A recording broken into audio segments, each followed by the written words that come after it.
মুসা আলাইহিস সালাম রব্বে কারীমের কাছে দিদারের জন্য গেলেন। বনি ইসরাইলের লোকজন ডাকতে বলে, নবী মুসা তুমি কই যাও? ডাকতে কয় রব্বে কারীমের দরবারে যায়।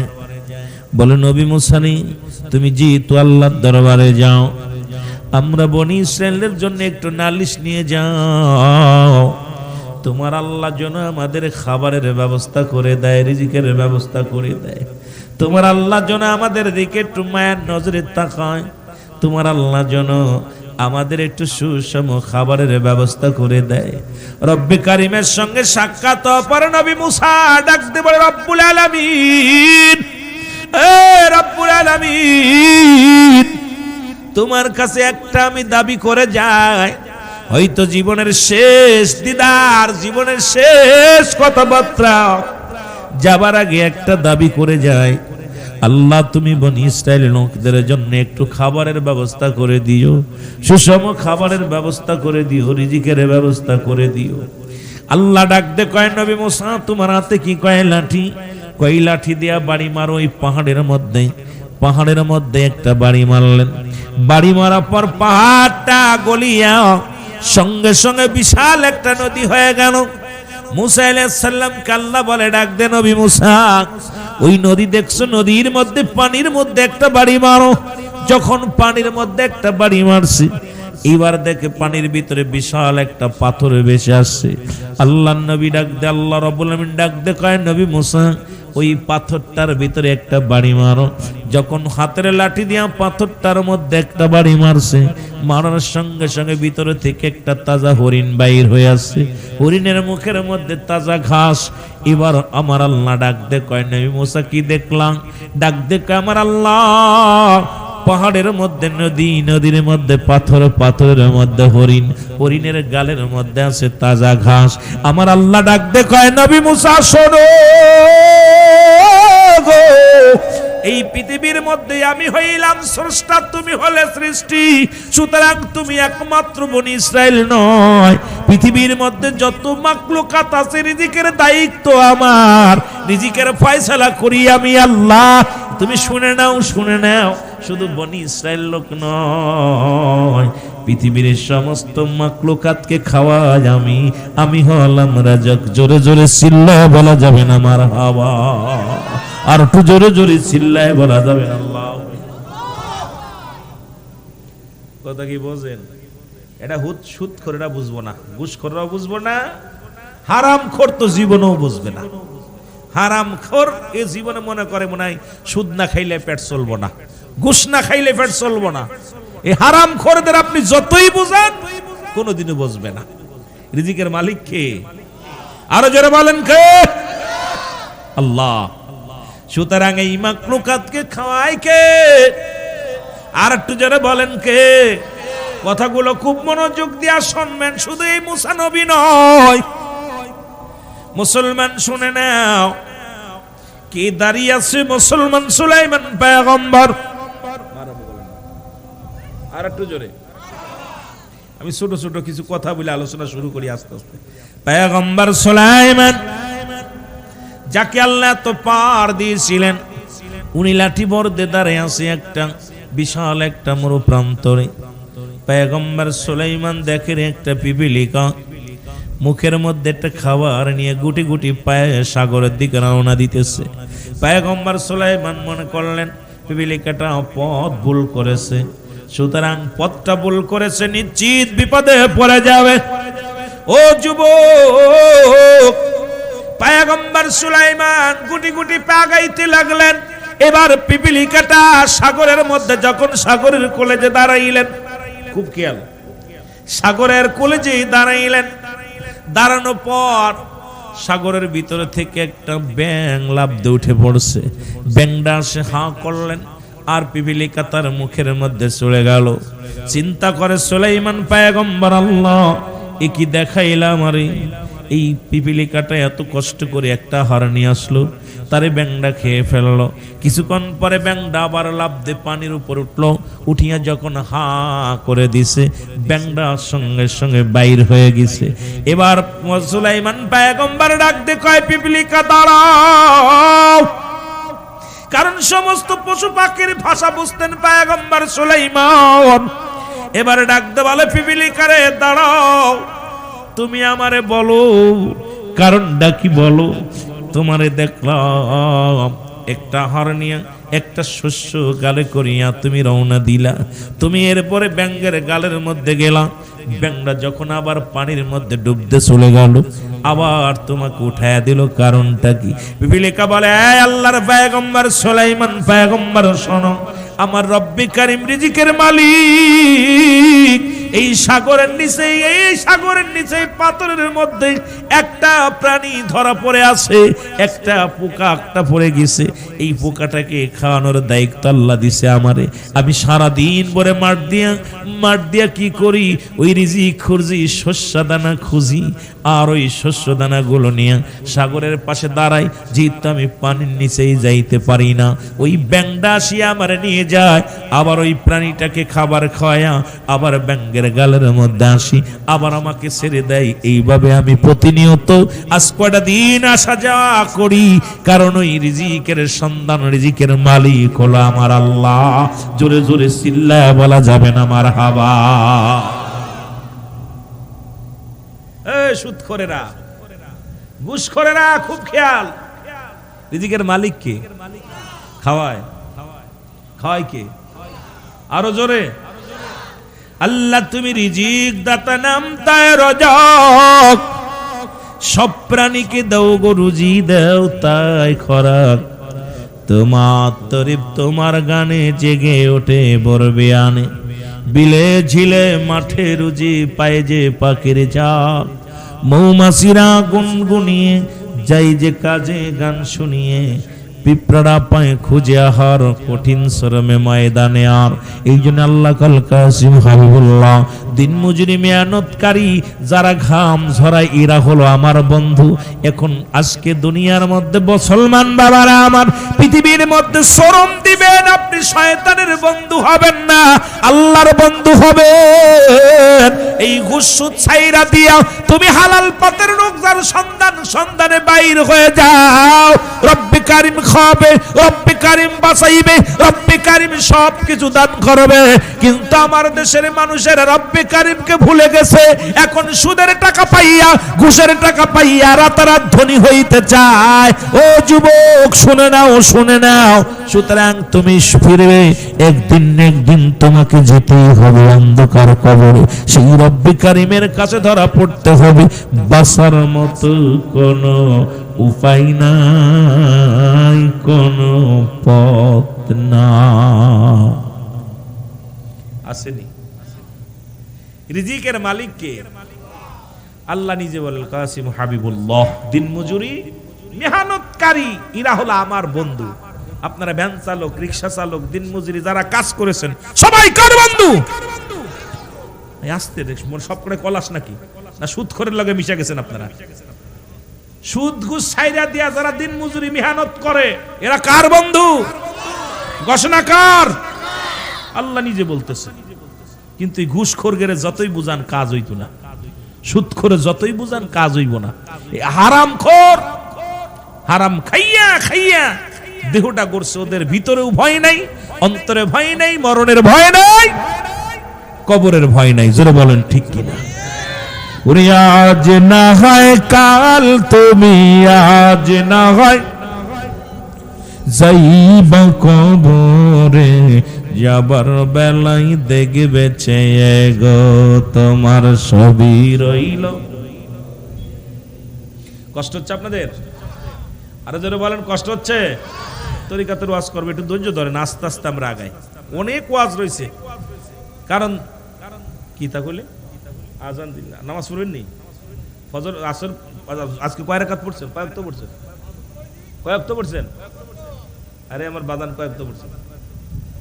পড়েন নাই, খালি আজান শুনতে পারলে। এই একটা গল্প শুনেছিলাম যে যত পারি তালি দিব, টাকা দিব না, তাই না ভাই? একজন মজমায় বইছে, আরেকটা গান গান যে গামু টাকা দিছস, যত পারি তালি দিমু, টাকা দিতাম না, খালি আজান শুনবো, নামাজ শুনবো না, নামাজ পড়বো না। নামাজ এক ওয়াক্ত নামাজ কাজা দিলে 80 হুতবা পরিমাণ জাহান্নাম। যার এক খুতবা পরিমাণ হলো 2,88,00,000 বছর। নামাজ ওয়াজ শোনা ফরজ না, নামাজ শোনার ফরজ। আস্তে আস্তে নামাজ ফরজ, ওয়াজ শোনা নফল বন্দেগী, শুনলে সব আছে, না শুনলে কোনো গুনাহ নাই। নামাজ ছাড়লে একমাত্র কাফের এবং মুসলমানদের মধ্যে পার্থক্য হলো নামাজ। যেহেতু বলছেন আজান দিতে, আজান দিব, নামাজ তো পড়বেন, দিবেন, ফজর থেকে পড়বেন তো, ভুলা যাবেন না। ফেরেশতা কিন্তু শুনছে, আল্লাহ শুনছে। একটু মহব্বতের সঙ্গে দুরূদ শরীফ পড়ুন, আল্লাহুম্মা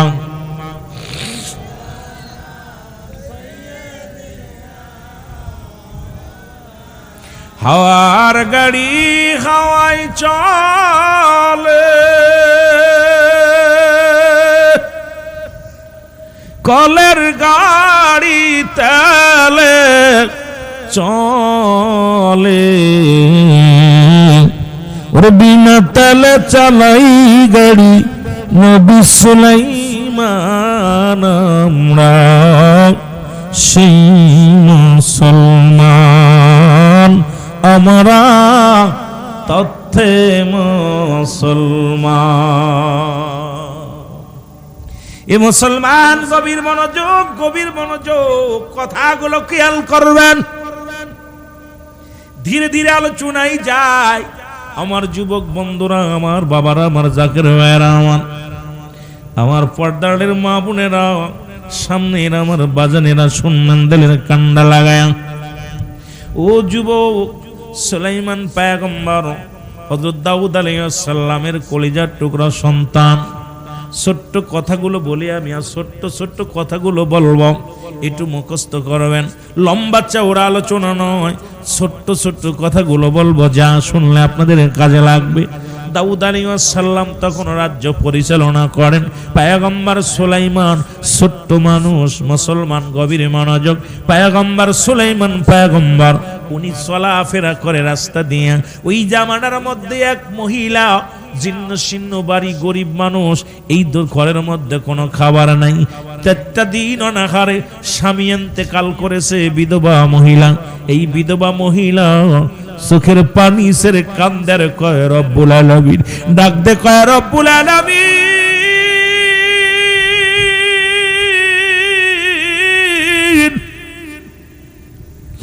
আপনি রিজিকের মালিক, আপনি ধন সম্পদের মালিক, ও আমার আল্লাহ রব্বুল আলামিন গো, আমি মহিলা মানুষ, দুনিয়ার মধ্যে আমার স্বামী নাই।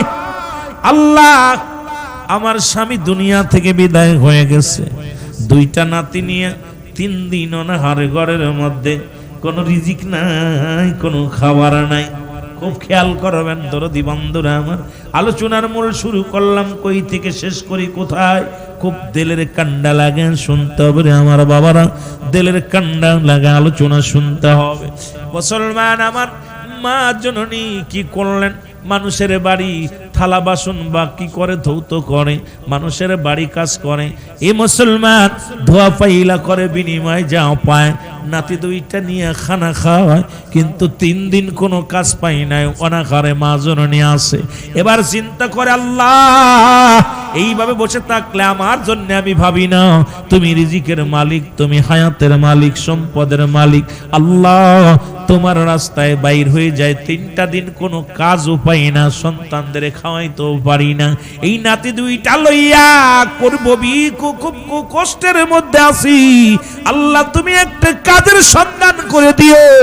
রওনা দিলেন, সারাদিন কাজের জন্য বাড়ি বাড়ি রওনা দিলেন। যা বলো বাবারা মারা, আমি কাজ করব, বিনিময়ে কিছু খাবারের ব্যবস্থা করে দিবা। বুড়ি মার ডাকে কেউ সাড়া দেয় না। বুড়িমা ক্লান্ত হয়ে গেলেন। এবার মুসলমান আসরের নামাজও শেষ হয়ে গেল। বুড়িমা চোখের পানি ছেড়ে কান্দে, আল্লাহ, আমি আমার নিজের জন্য ভাবি না, ঘরের মধ্যে 2টা নাতি ছেলে আছে। আল্লাহ, তুমি রিজিকের মালিক। সারাদিন ভরে দাঁড়ে দাঁড়ে বেড়াইলাম, কোথাও কোনো রিজিকের সন্ধান পাইলাম না। রব্বুল আলামিন, সন্ধ্যা লাগবে, এখন রাত নেমে আসবে, নাতি দুইটা খাবার চাইলে কোথায় পাবো রে আল্লাহ, একটু খাবারের ব্যবস্থা জোগাড় করতে পারলাম না। চোখের পানি এগুলো সেরে সেরে কাঁদতে লাগছে রে মুসলমান। এমন সময় এক ভিতর থেকে এক মেয়ে ডাকতে বলো, বুড়িমা তুমি কাজ করবানি? যদি তুমি কাজ করো, কাজের বিনিময়ে তোমাকে আমি কিছু আটা দিব। তুমি কি কাজ করো বা খাবার দিতে পারবো না, কিছু শুধু আটা দিব, এইটা বাড়ি নিয়ে বানাই খাবা, রুটিও বানাই দিব না, খাবারও দিতে পারবো না। যদি কিছু আটা দিব, এর বিনিময়ে যদি আমার বাসনগুলো ধুয়ে দাও তাহলে কাজ করতে পারো। বুড়িমার মুখে একটা হাসি ফুটছে, আমার আল্লাহ তোমাকে স্মরণ করার সঙ্গে সঙ্গে তুমি কিছু আটার ব্যবস্থা করে দিছো আমার আল্লাহ। এই আটাগুলো নিয়ে রুটি বানাইয়া আমার নাতিদেরকে দিব, নাতিরা খাইব। ও রব্বুল আলামিন অত্যন্ত খুশি হইয়া কাজ করলেন। ওরে মুসলমান, ক্লান্ত দেহ নিয়ে 3 দিন অনাহারে, 3 দিনের অনাহারে বুড়িমা কি করলেন? কাজ করলেন। কাজ করিয়া কিছুটা আটা পাইলেন, আটাটা লইয়া একটা পাতিলের মধ্যে নিয়ে মাথার মধ্যে লইয়া রওনা দিলেন। এমন সময় মুসলমান এমন একটা বাতাস আসলেন, খুব খেয়াল করবেন মুসলমান, গভীর মনোযোগ। এই বাতাসটা বুড়িমার গায়েও লাগে নাই, গায়ের কাপড়েও লাগে নাই, শুধু ভিতরের পাতিল থেকে আটাগুলো উড়াইয়া সঙ্গে সঙ্গে নিয়ে চলে গেছে। জোরে জোরে চিল্লা বলা যাবে না আল্লাহু আকবার। বুড়িমা দেখে বাতাসে সমস্ত আটাগুলো উড়াইয়া নিয়ে গেছে। এই বুড়িমা চিন্তা করে, আল্লাহ তুমি কি আমার কপালে রিজিক লিখে রাখছো না? আমারে কি তুমি না খায়া রাখবা? আমার বই নাতিগুলোরে তুমি কি না খায়া রাখবা? আল্লাহ তোমার মহিমা বুঝলাম না। এই বাতাস আমার গায়ে লাগে নাই, এই বাতাস আমার গায়ে লাগলো না, কাপড়ে লাগলো না, শুধু পাতিলের ভিতরে থেকে আটাগুলো উড়ে নিয়ে গেল। আল্লাহ এই বিচার আমি কার কাছে দিব রে? এই বিচার আমি কার কাছে দিব? আমি অনাহারে 3 দিন অনাহারে, এই 3 দিনে অনাহারে রইয়াছি, এরপরে নাতিগুলো না খেয়ে আছে। এই আমি এখন কি করব? চোখের পানি ছেড়ে উনি কাঁদতে লাগলেন। এমন হাঁটতে হাঁটতে দেখে পয়গম্বর সুলাইমান, ছোট্ট মানুষ, ডাক দেখো বুড়িমা তোমার চোখে কেন পানি? সুবহানাল্লাহ বলেন আর একটু জোরে। ছোট্ট মানুষ পয়গম্বর সুলাইমান কয়, মা গো তুমি কাঁদছো কেন? কয় বাবা তোর কাছে কি কমু, তুই ছোট মানুষ, আমার এই কান্নার কি আর কথা বুঝবি তুই? পয়গম্বর সুলাইমান ডাক দিয়ে কয়, বুড়িমা তোমার কান্নার ধারণ ভালো না, একটু বলো তোমার কান্নার ধারণ ভালো না গো মা।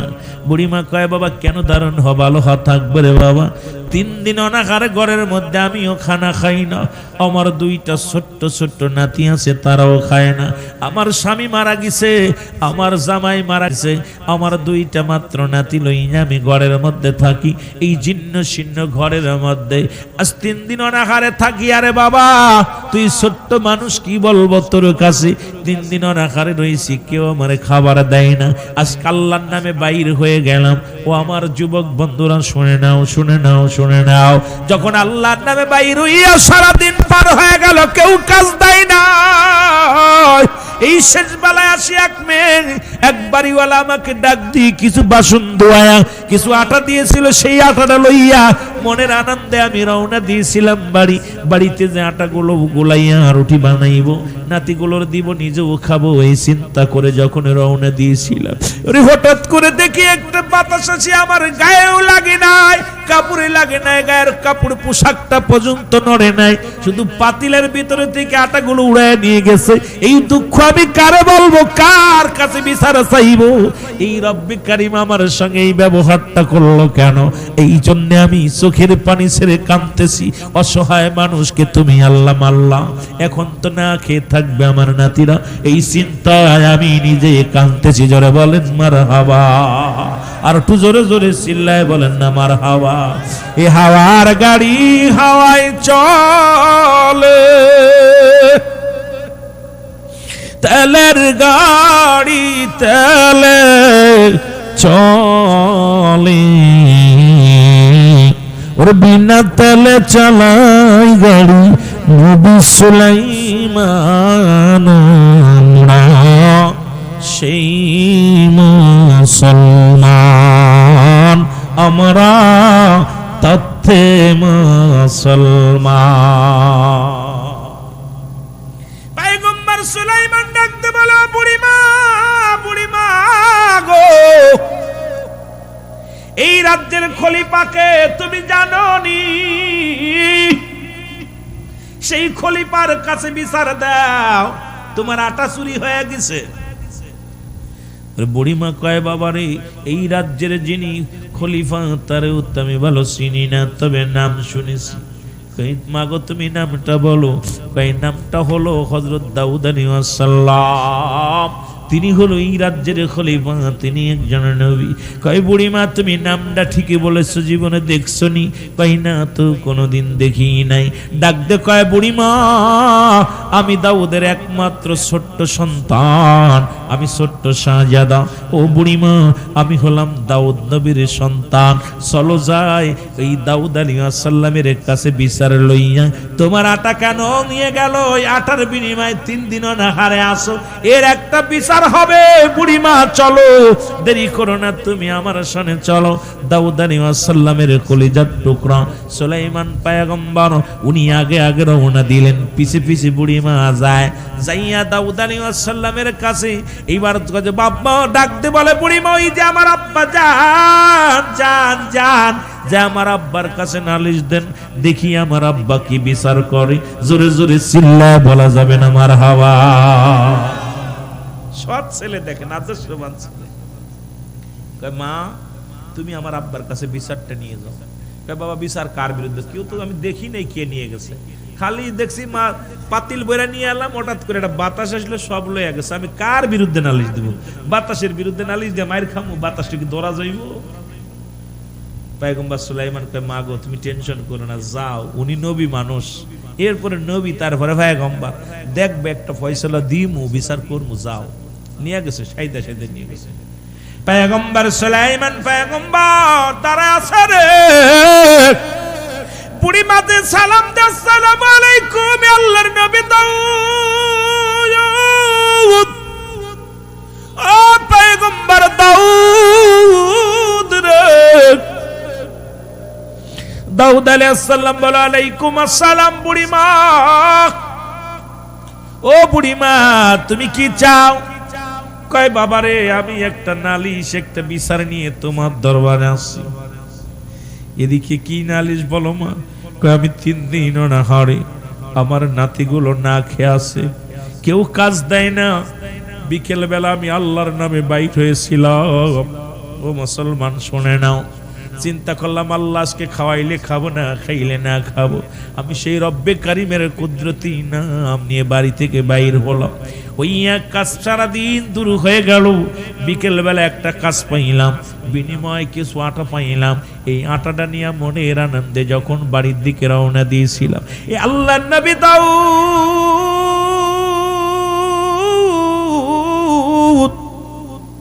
এই আটাগুলো পাতিলটা নড়ে নাই, পাতিল আমার মাথার ভিতরে গো। অত চাটাগুলো কে যেন কে বাকারা নিয়ে গেছে। এদিকে আমি পাতিলটা নিচে করে দেখি একটা আটাও নাই।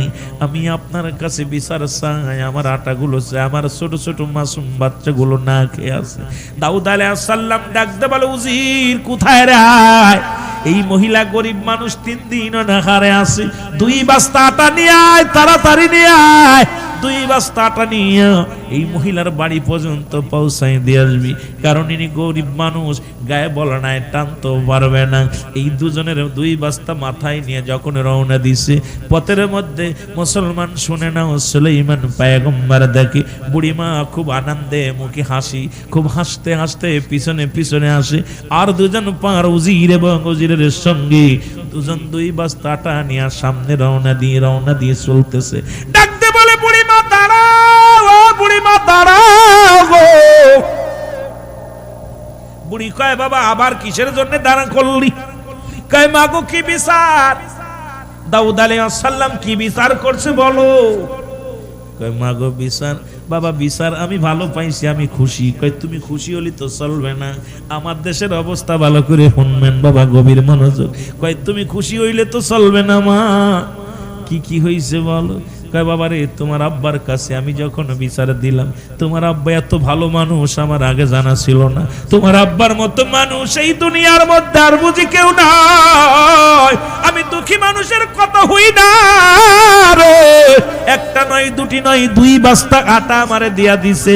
আমি এত খুশি হয়েছি, আমি নিজেরে এত খুশি হয়েছি, এত আনন্দিত হয়েছি, তোমারে বলে শেষ করতে পারবো না। কারণ আমি অত্যন্ত খুশি, আমার কোনো অভিযোগ নাই, অভিযোগ না। সুলাইমান পয়গম্বর কে, মা তুমি তো স্বার্থলোভী, পাইছো আর ভুলে গেছো। তোমার আটা যে চুরি করলো সে চোরের বিচার কি হয়েছে? সুবহানাল্লাহ বলেন। আটা পাই হারাইছে কিছুটা, তার বদলে 2 বস্তা পাইছো, ঠিক আছে, কিন্তু সে চোরটা যে নিয়েছে তার কি ধরছে? বাবা আমার দরকার নেই, ধরার দরকার নেই, 2 বস্তা পাইছি। তা আমার দেশে নেতাদের অবস্থা, পকেটে খালি কিছু আলি হয়, কিডা মূল্য আর কিডা গেল দেখার সময় নেই। জোরে কোন ঠিক কিনা? খালি নিজের পকেটে আসলে হয়, জনগণকে বাঁচলো আর কে মরলো দেখার সময় আছে? কথা কয় না রে, সময় আছে? যেটা ফালাফালি করে তার দেয় পকেটের মধ্যে 500, চুপ করে থাক 1000, ওইটার কথা করে জিগাইলি কার দূর বাদ দে। যোগে যোগে যায় যতদিন, যোগে যোগে যায় যতদিন। পয়গম্বর সুলাইমান পয়গম্বর ডাকতে কয়, বুড়ি মা গো, ও বুড়ি মা, তুমি 2 বস্তাটা পাইয়া মনের সুখে রওনা দিলা রে, কিন্তু যে চুরি করলো সেই চোরের বিচার হয় না। কয় বাবা আমার বিচারের দরকার নেই, আমি পাইছি, আমি অত্যন্ত খুশি, 2 বস্তা পাইছি। কয় বস্তা? চোরের বিচার দরকার নাই, এই চোরের বিচার করে লাভ নাই। পয়গম্বর সুলাইমান কয়, বুড়িমা তুমি ছাড়লে তো আমি ছাড়তে পারি না। আমার আব্বা একজন নবী, তারপরে দেশ পরিচালনা করে। আমার বাবা অন্যায় বিচার করিয়া তোমার 2 বস্তাটা দিছে, তুমি খুশি, কিন্তু চোরের কোনো বিচার হয় নাই। এটা কি বিচার হয় আমি সুলাইমান না দেখে ছাড়তাম না। ছোট্ট মানুষ। বুড়িমা কয়, বাবা থাক, আমি খুশি তো বাবা, যাব না। মা আসো, তুমি এর একটা ভিত করতে হইব, তুমি আটা নাও, খুশি, আরো 10 বস্তা দিব, ভয় নাই, তোমার যত লাগে নাও, কিন্তু এটা হইলো কি, করলো কে, এইটা আমার জানার দরকার। সুবহানাল্লাহ বলেন না? পয়গম্বর সুলাইমান ডাক দেখে, যা ডাক দেখে, আমার পিতা, হে আল্লাহর নবী দাউদ আলাইহিস সালাম, শোনো গো, আপনি একজন পয়গম্বর, আমি একজন প্রজা, আমি আপনার কাছে সন্তান হিসেবে দাবি করব না, আমি আপনার ছোট্ট ছেলে। আজকে ছেলে বলে কোনো বিচার চাইছি না, আজকে আমি একজন আপনার প্রতিনিধি হিসেবে, কারণ আমি একজন প্রজা হিসেবে, আপনি রাজা, আমি প্রজা। সুতরাং আমার এক মায়ের সঙ্গে যা হয়েছে এর বিচার আমার কঠিন বিচার করা লাগবে। আপনি থাক বাড়িতে বিচার করবেন, আমি মানতে পারি না। মারে 2 বস্তা বাটা দিছেন, মা খুশি হয়ে রওনা দিছে, কিন্তু মায়ের সঙ্গে দুর্ব্যবহারটা কে করলো? অসহায় মায়ের সঙ্গে যে এই বাটপারিটা কিডা করলো? এইটার বিচারটা আমি চাই, না করলে আমি কিন্তু আপনার বিরুদ্ধে অ্যাকশন নিতে এখনই প্রস্তুতি। দেখছেন নি, ন্যায় পরায়ণ কোরআন হাদিস দিয়ে দেশ চালাইলে কোন অবস্থায় যায়। আমরা এইটা হইতো না। সুলাইমান পয়গম্বর বাবা দাউদ আলাইহিস সালাম, বাবা তুই ছোট মানুষ, এইটা নিয়ে কি বাবা, ওনার আটা উড়ে গেছে, 2 বস্তা দিছি, বেটা খুশি চলে গেছে, তুই আবার কি তার দরকার? কয় বাবা এটা হইতো না, তুমি প্রজা, তুমি রাজা, আমরা প্রজা। আর একজন প্রজার সঙ্গে এইরকম অবস্থা হইছে, এর যদি আপনি বিচার না করেন রব্বে কারীমের দরবারে আপনি ধরা পড়ে যাবেন। একে আজকে দিছেন, খুশি করে দিছেন, এই লোকটা যে চুরি করলো, চুরির অভ্যাস হয়ে গেল, কি হয়েছে এটা জানতে হবে না? সুবহানাল্লাহ বলেন না? আরো জোরে। পয়গম্বর দাউদ আলাইহিস সালাম ডাকতে বলে, বাবা সুলাইমান শোনো। বলে, আব্বা জান কি শুনবো বলেন? বলে, বাবা এই বাতাসে উড়ে নিয়ে গেছে, আটাটা উড়ে নিয়ে গেছে বাতাসে। ডাকতে বলে, বাবা এই বাতাসে কেন উঠায় নিয়ে গেল? আর বাতাসের বিচার না করা পর্যন্ত আপনার বিচার আমি মানি না। আপনি যতই যা দেন, এই বাতাসের বিচার হবে। কেন উড়াইলো এর বিচার আগে করতে হবে, কেন উড়াইছে এর বিচার করা লাগবে। আমার ভাইরা, আমার বন্ধুরা, আমার সুলাইমান পয়গম্বর ধ্যান ধরে রইলেন। কিছুক্ষণ চিন্তা করে বলা পর দাউদ আলাইহিস সালাম উনিও চুপ করে রইলেন, পয়গম্বর সুলাইমানও চুপ করে রইলেন। এমন সময় বাতাস এসে দাউদ আলাইহিস সালামকে সালাম দিয়া, আসসালামু আলাইকুম নবী দাউদ রে, ওদিনের ঘটনার জন্য আমি বাতাস দায়ী, কারণ আমাকে আমার রব্বি কারীম হুকুম দিয়েছিল ওই মহিলার আটাগুলো উড়ে আনার জন্য। এই জন্য আমি আটাগুলো উড়ে আনিছি, এই জন্য আমি দায়ী, কারণ আমি ওই মহিলার কাছে না শুই না, মহিলার পাতিলের আটাগুলো উড়ে আনিয়ে গেছি। ও দাউদ আলাইহিস সালাম, আমি সেই বাতাস। পয়গম্বর সুলাইমান পাশে বসে আছে কাব্বাজান, যেহেতু বাতাস স্বীকার করছে এই কারণটা এইবার আপনাকে এখন বিচার করা লাগবে আব্বা, কড়াকড়ি বিচার করা লাগবে। কেন উড়ে নিয়ে গেল এটা জানতে হবে। এবার মুসলমান বসে আছে, দুই বাপ বেটা এক জায়গায় দাঁড়িয়ে আছে, বসে আছে। এমন সময় মুসলমানের কয়েকজন মণি বিশাল একটা জাহাজ, বিশাল একটা জাহাজ আসিয়া ও মুসলমান ঘাটে আসিয়া থামালেন। হযরতে দাউদ আলাইহিস সালাম দেখলেন রে বিশাল একটা জাহাজ আসিয়া নদীর কূলে দাঁড়াইলেন। কয়েকজন বণি জাহাজ থেকে নেমে বলে, আপনারা কি এই এলাকার মধ্যে, আপনারা শুনে নেন, এই এলাকার মধ্যে রাজাকে এই দেশ পরিচালনা করে কি? লোকজনে বলে এই দেশ পরিচালনা করে হযরত দাউদ আলাইহিস সালাম। আমরা আপনার তার কাছে নিয়ে চলেন। এবার কয়েকজন বণি চলে আসলেন দাউদ আলাইহিস সালামের কাছে। দাউদ আলাইহিস সালাম আসার পর, ও আমার যুবকেরা শুনে নাও, শুনে নাও। দাউদ আলাইহিস সালামের কাছে বনিবেরা আসিয়া বললেন, হুজুর আমরা আপনার কদমের মধ্যে আসছি। বলে কেন আসছেন? বলে আসি এই কারণে, আজকে জাহাজ ভর্তি যত মালামাল, এই জাহাজের মধ্যে আটা আছে, চাউল আছে, ডাউল আছে, স্বর্ণ আছে, অনেক কিছু আছে, কোটি কোটি টাকার সম্পদ আছে। এগুলো আপনার রাজ্যে আমরা দান করার জন্য আসি, এই দানটা আপনার নিতে হবে। এইবার বনিবেরা যখন কথাগুলো বলছে, দাউদ আলাইহিস সালাম বনিবের মুখের দিকে তাকায় আছে, ডাকতে বলে, তোমরা কি বলতে চাও? বলে হ্যাঁ শোনেন, ওই মহাসমুদ্রের মাঝে যখন তুফান শুরু হয়ে যায়, এক যুবক বন্ধুরা শোনো, যখন বিশাল উতাল পাতাল শুরু হয়ে গেছিল, আমরা কেউ বেঁচে আর ফেরবো না, মায়ের কোলে আর ফিরে আসবো না, বিবির কাছে আর ফিরে আসবো না। তখন আমরা প্রতিজ্ঞা করেছিলাম, আল্লাহ এইবার যদি আমরা এই জাহাজটা নিয়ে মালামাল নিয়ে যদি বেঁচে ফিরতে পারি, আমাদের সমস্ত মালামাল এই রাজ্যের যিনি প্রধান তার কদমে আমরা দান করে দিব, একটা মালামালও নিব না। তখন মুসলমান দাউদ আলাইহিস সালাম ওনাদের মুখের দিকে তাকাইলেন। এরপরে আমরা যখন মানতটা করলাম, যখন আল্লাহর কাছে বললাম, আল্লাহ তুমি আমাদের দয়া ভিক্ষা করো, আমাদেরকে দয়া করো আল্লাহ, যত মালামাল আছে সব এই রাজ্যের প্রধানের দরবারে দিয়ে দিব, উনি যেন গরিব মিসকিনকে বন্টন করে দেয়। দাউদ আলাইহিস সালাম বললেন, উজির যাও যাও, ওই জাহাজের যত মালামাল আছে সব কিছু নামিয়ে আনো, নামিয়ে আনিয়া সব প্রজাদেরকে ভাগ করে দাও।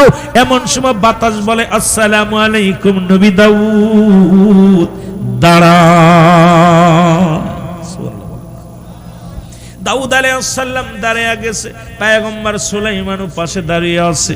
দাউদ আলাইহিস সালামকে বাতাস ডাকতে বলে, হুজুর এই মালামাল কারে ভাগ করে দিবেন? কেউ এর মধ্যে মালিক নয়, এই দাবিদার নয়। শুনে নেন, শুনে নেন, ওই যে মহিলার আটাগুলো আমরা নিয়ে গেছিলাম মুড়াইয়া, ওই দিন আমার মুসলমান শোনো, আমরা বাতাস ওই সমুদ্রের মধ্যে যখন বনিবেরা ভাই মৃত্যুর সাথে যখন মৃত্যু সজ্জায় সজ্জিত হয়েছিল, সবাই মারা যাবে, প্রাণ চলে যাবে সাগরের মধ্যে, তখন চিৎকার মেরে ডাক দিয়েছিল, আল্লাহ আমাদের সন্তান আদি আছে, বিবি আছে, মা আছে, বাবা আছে, তাদেরকে এতিম বানাইয়া রব্বুল আলামিন এই সাগরের মধ্যে মৃত্যু হবে রে।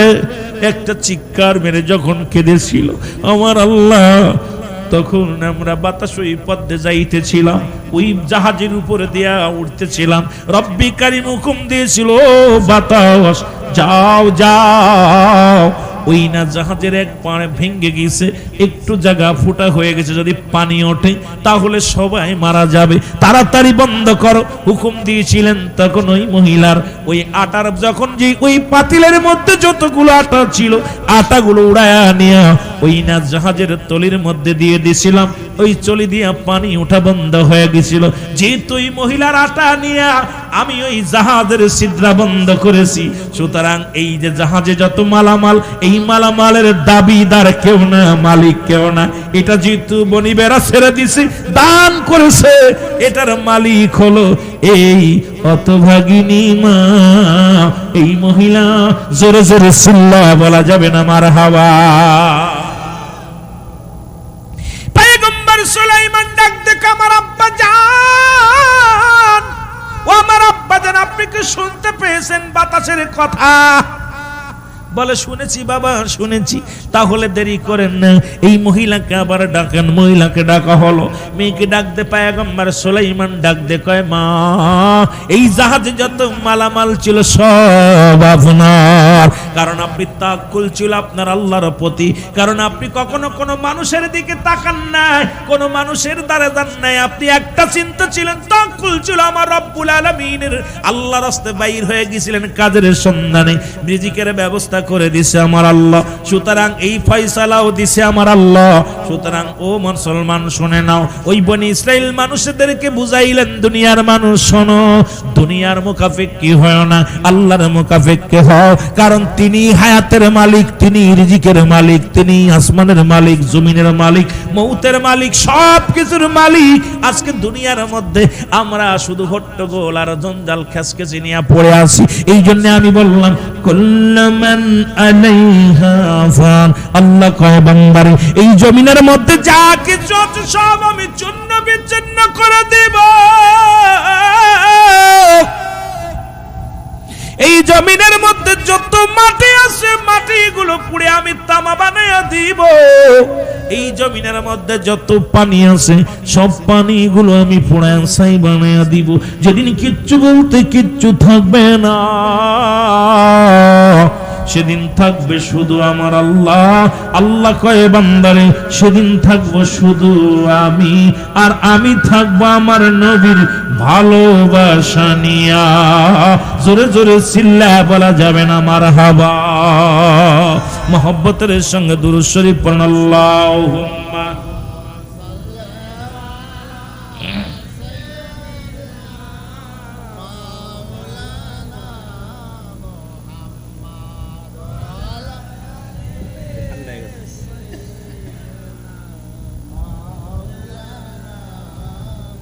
সত্য বল, সৎ পথে চল,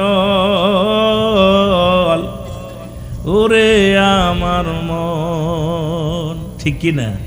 সত্য বল, সৎ পথে চল, ওরে আমার মন। কিরা গাইছে? কদ্দিকে গাইছে? উনি ছিলেন সাধু, কি ওর কি ছিলেন? সুফিবাদী। সুফিবাদী, সুফিবাদ আর সুফিবাদী দুইটা পার্থক্য। সুফিবাদ পৃথিবীর মধ্যে অসংখ্য আল্লাহর ওলিরা, আর সুফিবাদী সেনকাটার মেরে ফেললো যেটা ওটা সুফিবাদী ছিল, বদমাইশ। সুফিবাদীরা হলো বদমাইশ, শরীয়ত মানে না, তরিকাত এই চলার পথ, এটা সারা কিয়ামত পর্যন্ত চলবে এটাও মানে না। কথা বুঝছেননি? এদের কাছে আছে মরার পথ, মারির পথ, ঠিক কি না? এটা হলো সুফিবাদ আর এটা সুফিবাদী, ঠিক কি না? সুফিবাদ যারা শরীয়তের কখনো ঘর খেলাফ কাজ করে না। শরীয়ত, তরিকত, হাকিকত, মারিফত, ইসলাম, ঈমান, ইহসান, এই চারটার পর অটল থাকে। সুবহানাল্লাহ বলেন না? আরো জোরে। অনেক ওয়াজ, সময় দেওয়ার 20 মিনিট আছে, কারণ 12টার আগেই ছাড়তে হইব। তোমার বাবারা শরীয়ত, তরিকত, হাকিকত, মারিফত, একটা হলো ইসলাম, ঈমান, ইহসান। মারহাবা বলেন না? আরো জোরে বলেন। ইহসান লিখতে, ইহসান যেটা আমাদের বিশ্ব জাকের মধ্যে ইসলাম, ঈমান, ইহসান। সুবহানাল্লাহ বলেন না? সুফিবাদ আর সুফিবাদী একটা হলো সুফিবাদ আর একটা সুফিবাদী। বর্তমান এই সুফিবাদীদের জন্য অসংখ্য হক্কানি ওলি আল্লাহর সুনাম নষ্ট হচ্ছে। যারা বলেন ঠিক কিনা, আর একটু জোরে বলেন। এই সুফিবাদী ছিল লালন, কি ছিল কথা বলেননি? সুফিবাদ ছিল না। সুফিবাদ যারা শরীয়তের রকম ছাড়বে না, তাদের কাছে নামাজের গুরুত্ব, তাদের কাছে এই মরার পথ নাই, তাদের কাছে এই মারেফাত, এই যে তরিকত শরিয়াত, তারা শরিয়াতের গুরুত্ব, সুফিবাদ যারা, এদের কাছে শরিয়াতের গুরুত্ব ছিল কঠিন ভাবে। তারা কখনো শরিয়াতের কোনো ঘর খেলাপ কোনো কাজ করে না। সুবহানাল্লাহ বলেন না, আর একটু জোরে বলেন। সুফিবাদ যারা, এরা শরিয়াতের কোনো ত্রুটি, শরিয়াতে নামাজ, রোজা, হজ, যাকাত, ইসলামী মানে হেসান, এক কথায় কালেমা, নামাজ, রোজা, হজ, যাকাত, এই যে ইসলামের পাঁচটি স্তম্ভ, এই পাঁচটি স্তম্ভই তাদের মধ্যে পাওয়া যায়। সুবহানাল্লাহ বলেন না। এরা কি? এরা হলো সাধনা করতে করতে সুফিবাদ হয়ে যায়।